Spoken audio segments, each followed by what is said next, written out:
आप ये देखिए कि भारत की इकोनॉमी में आपको एक डाइकोटॉमी नजर आएगी, एक डाइवर्जेंस नजर आएगा। एक तरफ एक छोटा तबका है जो बहुत पैसे बना रहा है, ठीक है, और एक बहुत बड़ा तबका है जो आर्थिक बदहाली में, मतलब वो और ज्यादा जो है नीचे खिसक गया है। तो इसके अंदर में क्या हो रहा है कि जब देश जो है जब देश के अंदर में असमानता बढ़ती है तो कंजम्पशन का पोर्शन कम होता है, ठीक है।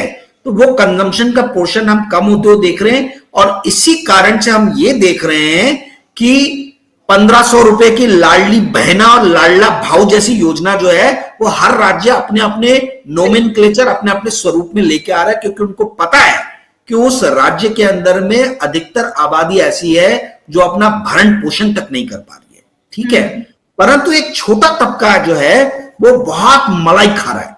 वो तबका वो है जिसका कॉर्पोरेट टैक्स 30% से घटा के 22% कर दिया गया, और वो कॉर्पोरेट टैक्स 5 साल पहले 30% से 22% करने के बाद ऐसा सोचा गया कि वो कॉर्पोरेट जो है इंडिया में रोजगार के अवसर जो है वो सृजित करेंगे, रोजगार का सृजन होगा।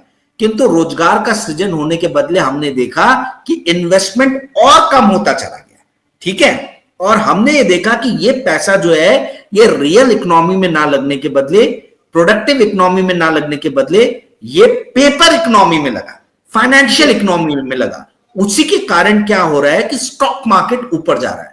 आपके प्रोडक्टिव वर्क में पैसा नहीं लग रहा है, आपके पेपर इकोनॉमी में आपका पैसा लग रहा है।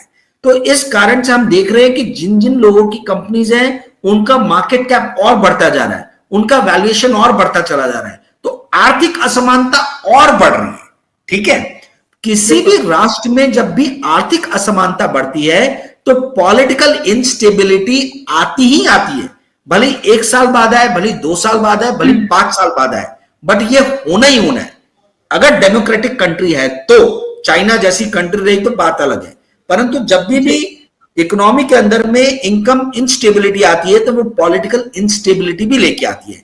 यही कारण है कि सबका साथ सबका विकास की बात करने वाले अब की बार 400 पार का बात करने वाले 250 के भी नीचे आ गए, 240 पे आके सिमट गए।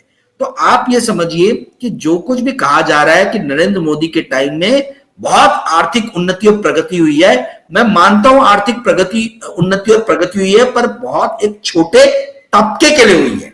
98% जनता जो है वो और बदहाली की दिशा में गया है, 97% तो गए ही गए। जी।